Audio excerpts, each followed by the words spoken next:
Hey there, it's Sheila Botelho. I hope you're having a great day. And I'm very excited to have an encore presentation with Danielle Brooker from London, England, to talk all things joy, to talk about how to move through this season with more ease and spaciousness so that we can access more joy in our lives. Danielle will be joining me shortly. And when this is completed, this video, depending on when you listen to it or watch it, you will see it listed onto my IGTV as well. So I hope that you enjoy it. Danielle Brooker is a joy coach, and we get to talk about what is new with her. She has some new interesting projects happening in the new year. And so we are waiting for her to come on and we can discuss that. And I'm wondering how you're doing. I'm wondering what is new with you. Here is Danielle here. I'm going to just add her. And when you're watching this, please just let us know what's new with you, what's happening, and what would you like us to talk about in terms of trying to find more joy in your life. Hello, Danielle. How are you? Hey, how are you? So lovely to see you. Love that our catch-ups just happen on IG Live now. I know. It seems that way, and I just love it. So how has your day been?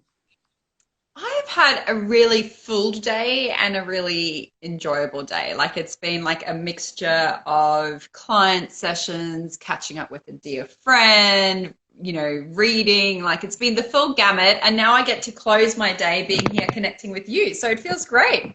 Oh, I love that. It's so nice to have all of your favorite things in one day.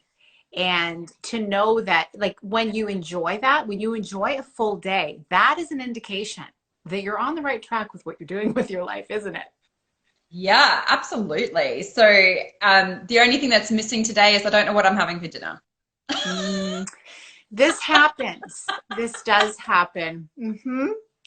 Yes, this is where, in terms of self-care, one of the biggest things that I try to do, although I fall off it from time to time also, is planning ahead, batch cooking and batch preparing.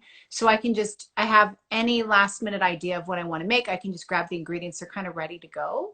Because, sometimes you can plan your menu and then you don't feel like eating that, or you feel like it's too heavy or too light, not enough, right? So yes. I do find that helpful. But yes, I have days like this as well, where you have the full day and then you're like, oh, yes, who's making dinner? Oh, right. Yeah. Who's doing it? What's going on? I love this concept of batching, actually, because batching, not just in terms of like meal preparation, I actually take that approach in so many different areas of my life as well. Like it feels really good to me to be, like you say, like with food, it's like, okay, well, batching can equal preparation. It doesn't have to equal exactly what you're going to eat, because that's where you get yourself like all caught up on like, no, we must eat this thing, and it's like becomes a control thing, right? Yeah.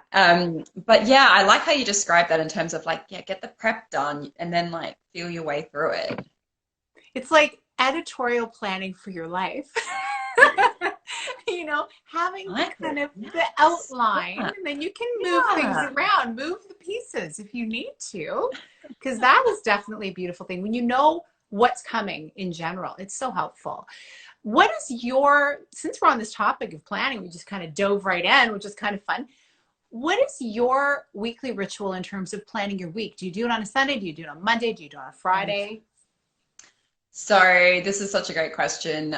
I do have a ritual. The day changes though. Like I must say, I used to pay attention to like, everyone's saying like to be successful, if you're planning Monday on Monday morning or you're too late and, all these different things. But I found I was getting myself so stressed about, oh my God, I didn't do my plans. And then I'd like wait for another whole week. So what I've noticed that works really well for me is it's more what I do, not when I do it.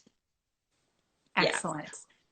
So I love, and I have not, full transparency. I've been out of whack with this in the last couple of weeks for various reasons. However, my favorite way to really kind of, when I'm in full flow, full kind of, groove, is to actually do more of like a week look ahead approach. And I do use a lot of like the beautiful planning tools, the community that we met through in Origin that we talk about all the time with Kate Northrup. there's a like a weekly, like a template where you kind of look at the different areas of your life, right? It's not just like, what do I have going on my things to do list? It's like, and how do I want to feel, and like what's going on in, in the cosmos, and like what's going on in my body. So I really do take that kind of approach in my weekly schedule. I literally just sit down, do a little bit of a what's going on in these 4 areas, and then I literally look at my Google Calendar. I live by my Google Calendar. It's like color coded. It's got, it's got everything. And I just kind of check that like what's going on there matches how I'm feeling and how I want to feel.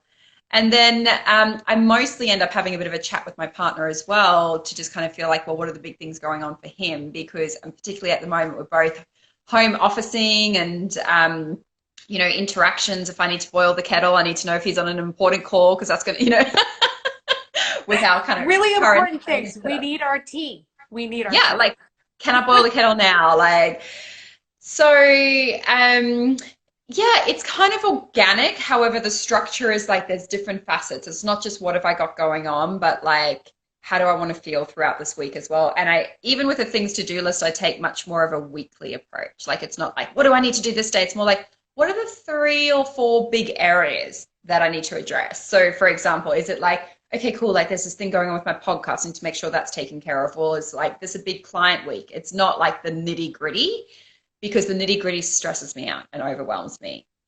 Yeah. Same here. It's like, as long as this thing is taken care of, it's fine. Oh yeah. And I love the Do Less Planner. It's been wonderful. And I don't use all of the segments all the time, but the thing that I do use, I've gone through all the energy tracking, and I feel like I am really good with knowing where I'm at energy wise. And I tend to journal at night, and that's when I really think about that stuff. So I use my journal for that more. However, the weekly planner, the moon cycle planner, the monthly planner, like that is a beautiful place for me to sit down and to, look over my calendar. I use iCal because I have a family calendar with all of my kids, and they're all connected to iPhones. We're like, we'll just use that. And that has been difficult lately because of moving from orange to red zone, to where my son plays soccer is gray zone. So that's not happening. But then maybe we can do something outside. Like, it's just, but then it snows. So what days, what times, it's been all over the place also. And yet it's okay, because typically I love found time. So if something gets canceled, I've got something to slide in there, or I just choose to do nothing.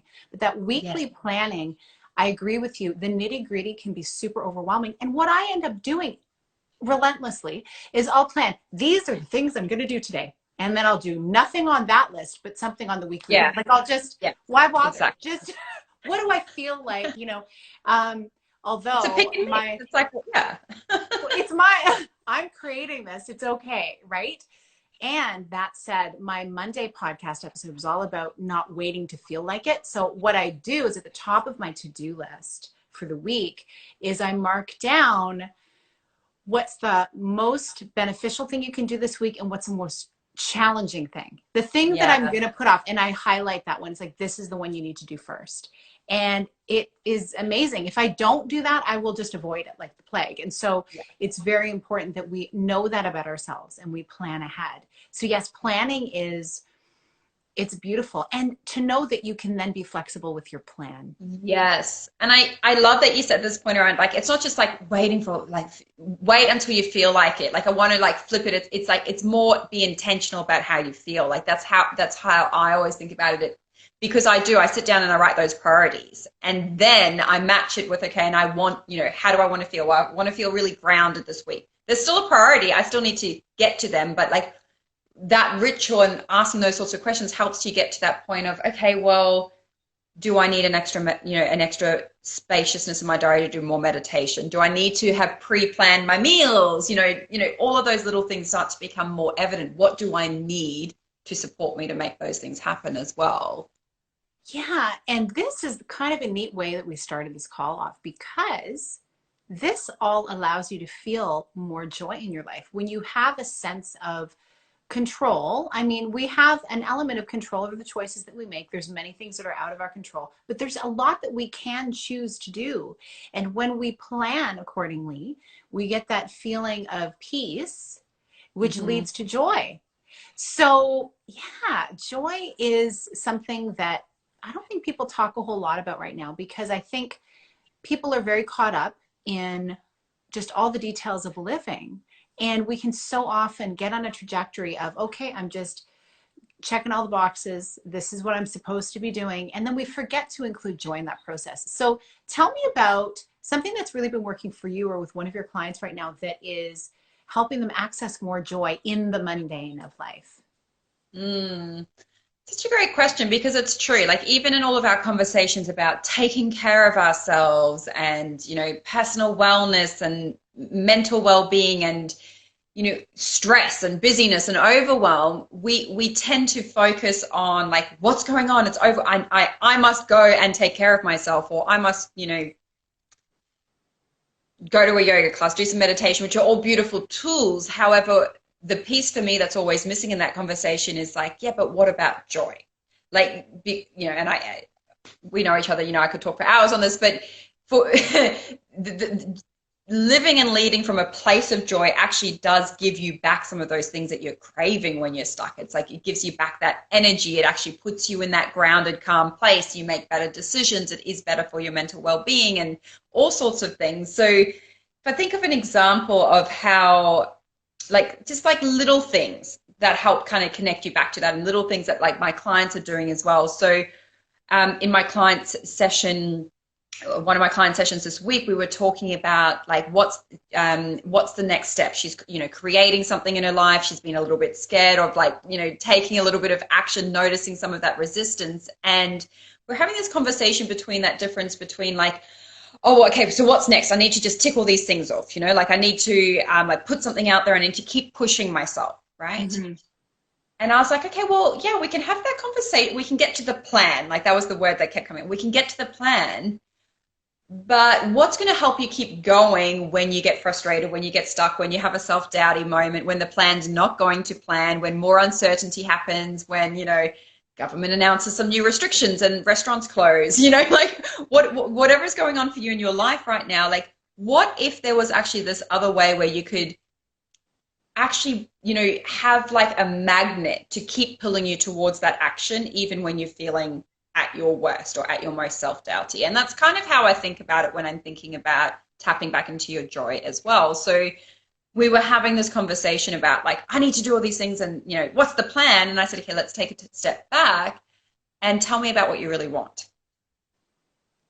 And, there's so many conversations out there, and like, obviously, the big, get clear on your why, get clear on your purpose. But for me, the reason you see all of this floating around is because literally just telling someone, what do you want, actually helps you process it and externalize it. And you will notice literally in your body, you will feel different in that moment. It kind of shifts your mood, shifts your experience, shifts your energy. And so that's literally one way to kind of connect back in with the joy. So as I'm having this conversation with her, I said to her, just tell me, like, what is it you want? We went, in this particular situation, we went to like a 3-year vision. What would you most love? Oh, just tell me, just share it. Like, uninhibited, no right or wrong. You're not going to be held to account. Just tell me about it. And so I'd let her tell me about it. And this is going to happen, and this is going to happen. And how are you going to be feeling? And how are you going to be feeling? And I could just watch like the color come to her face. Her cheeks were burning by the end of it, the big smile on her face. And we would stop at each phase and go, okay, look, let's add some more detail. So, I mean, that was just one very like present example that I thought relevant to share in response to your question, Sheila, because it's very practical. Like, I think sometimes, particularly for us high achievers, full of ambition, want to make a big impact in the world, it's like we feel like, well, we must do all of these things. And pressure. Even if you were to pressure. Yes. Like I got to do it right. Even in personal growth and self-development and taking the next step in my business, I must do it right. And you might hear someone say to you, okay, well, why don't you just like get clear on your vision, or remember your why, like remember why you're doing it.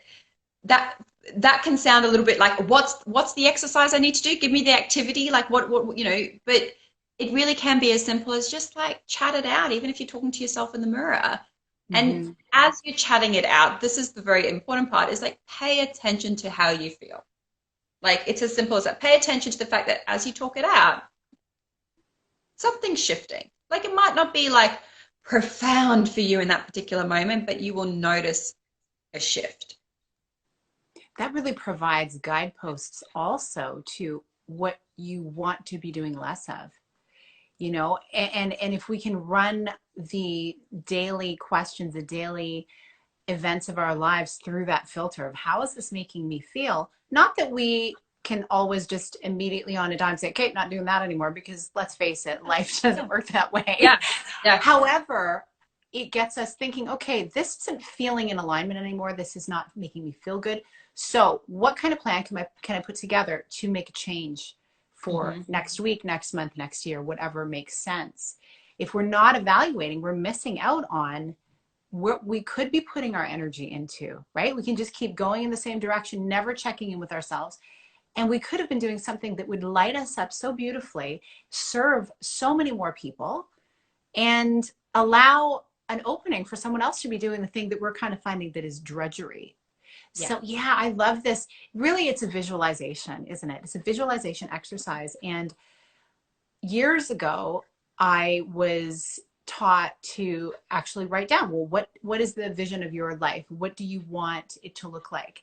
And then I would recite it to myself, or listen. I recorded it for myself at one point, and I would listen to it on a regular basis. And then it's changed over the years. And what's very interesting about those things that I had written down all those years ago, they happened for the most part. You know, some things didn't happen, and it was for my highest good that they didn't happen, because I'm like, yeah, that was somebody else's idea. I think that I was thinking, oh yes, I should want this. But those things that I truly wanted and I was focusing on, they did come to pass. And so I've continued to do that. And I've fallen out of doing it over the years, because getting into being a mom, where your day, every day is a little bit different. And then realizing, as I'm teaching my sons how to also think about what is it that they want and visualizing the future that they want, when you start doing that, you start to believe it's possible. And then for some wonderful reason, your actions start to line up with those things. Yeah. So Yeah, it's just so much fun. Yeah. Yeah. I want to address this for anyone who is listening and thinking, yeah, but I have no idea what I want. Like, I don't have that vision. Like, that question in itself is the question that's keeping me stuck. So I just want to address that, because actually, if I could, I think we went down this pathway actually on our last IG live together, which is, if I could distill just one piece in terms of freeing yourself from that busyness and that pressure and that constant doing, so that you can reclaim your joy, it would be learn the art of taking space for yourself. I talk about the word spaciousness, and just saying it is like, so like my step one in, so many of the formulas and methods and everything that I teach my clients is space. It's really that process of learning what that looks like for you. And before you freak out and think I'm saying like block a day out in your diary or give yourself an hour of morning time, like, it's okay. Like, space can happen in really tiny moments, which we're talking about the kettle before. One of my favorite, examples to think about is like, space can happen by giving yourself permission to wait by the kettle when the kettle is boiling. Space can look like noticing when you need to go to the toilet and actually allowing yourself to get up from your desk and not keep typing. Like, there are tiny moments like that that really like start to open that up for you. And if you can get used to that, like, in the space is where some of the, all of the other stuff we're talking about starts to come. Some of this, when you have space, that kind of space, you can think about, well, what do I want? Or you can notice how you feel. And actually, our busyness is the thing that numbs us from noticing how we feel. It's so true. And our day-to-day responsibilities. And this is when we are so disconnected from really how we're feeling, it's so much easier for us to get pulled into a line of thinking, some kind of rhetoric, some kind of group think that's happening around us, without being conscious of it, and just kind of feeling, okay, I just need to pick a side, go. Meanwhile, we have to know really, how are we feeling, what makes us tick, and that allows us to make more measured decisions. Often I've made choices where It's saying yes to a lot of things because I feel like, oh, it's so important for me to do. I should just say yes, keep going. That's growth. And then realizing, but is it sustainable? Is it really the right choice? Am I really going to be serving this person that I made this agreement with? And when I realized, you know what, it's not in my highest service. Unfortunately, sometimes it's meant needing to, make that shift at the last minute. But I believe that instead of moving forward because, oh, this is, I made a commitment, I have to 100% go for it. There's always ways to modify with respect for other people. And what would be awesome is if we could always be so in touch with ourselves and not wigged out by what's going on in the world around us to not be in that position in the first place, right? Because wanting to honor the people around us, honor the work that they're doing in the world, we're going to have to know really how we fit in by what we are experiencing in our own life if it is in alignment. And my son is on here. He says, hello. Hi, Dante. Oh, hi. I was like, class. I was trying to pronounce it, but I was like, oh, Sheila will know. Yeah, DJ B Living. That's his. Yeah, he's a sweetie. My boys are they're about to make some lunch soon after we get off, which is great. I love their help. And so that is so good. I feel like that's so much for us to allow listeners and viewers to consider as they go about their days, especially now when life, regardless of what's open or shut, it's still a busy time because people are scrambling, I find, to try and make this season even more special because things are so restricted. And so it's added even more on their plate, more expectations. Yes. Yeah. Absolutely. And it's really, we just need to give ourselves a break and say, you know what, this year is different. Put our best foot forward, have those intentions. Being present for each other is the most beautiful way that we can actually make this season count. Having connections, even this right here, like I just love connecting one-on-one. It's so beautiful. And so I'm grateful for this time, and I'm really grateful for what is happening for you right now. And I saw your post that you put, I think it was either yesterday or early today, all about the book you have coming. And so I'd love to finish off this part of our call talking about your book. Tell me, okay, how did it come to pass? And what's the title of it? You told us last time we got together, but then it didn't save. So we want to make sure people know and where they'll be able to get it. When's it coming out? Yeah, thank you so much. Yes, I just posted that today. It's had like such a fun response because what I realized is I haven't been talking about it. Like I didn't realize, like it certainly has not been a big secret, but for some reason or another, how it's shown up externally is like people are like, what, where'd this come from? Which is amazing and also really telling. So I'll fill you in a little bit in terms of that like nervous excitement energy. First of all, so the title is Freedom from Busy. Subtitle is How to Release Your Inner Control Freak so that you can reclaim your joy or reignite your joy. I've now I'm playing around with that. So such a good title. Yeah, like because that's what it's about, right? This busyness is a control thing, and like if we keep up, like we're not just numbing from all the things we don't want to feel, we're also numbing from our joy. And it's been such an amazing journey this year of all years. I did some planning at the start of the year, and one of the words that I chose for the year in terms of like what I wanted to experience, how I wanted to show up, kind of a growth area, was surrender.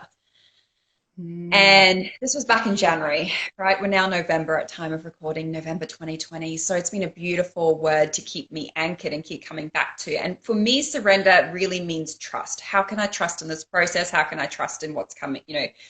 The challenges. How do I trust in the joy as well? Because there have been moments this year where I've really been tested to actually show up for what I teach.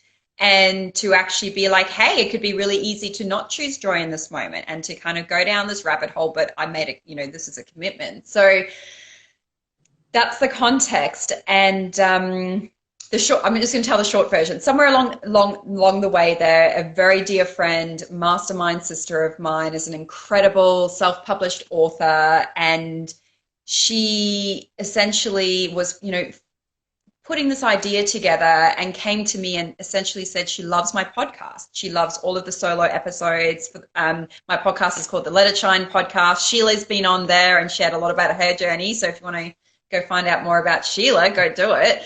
I love your podcast too. It's so great. Yeah. So, and my podcast was kind of just like also an organic thing that came about. Anyhow, she said, you know, why don't you turn those podcast episodes into a book? And I have a book in me. I love writing, you know.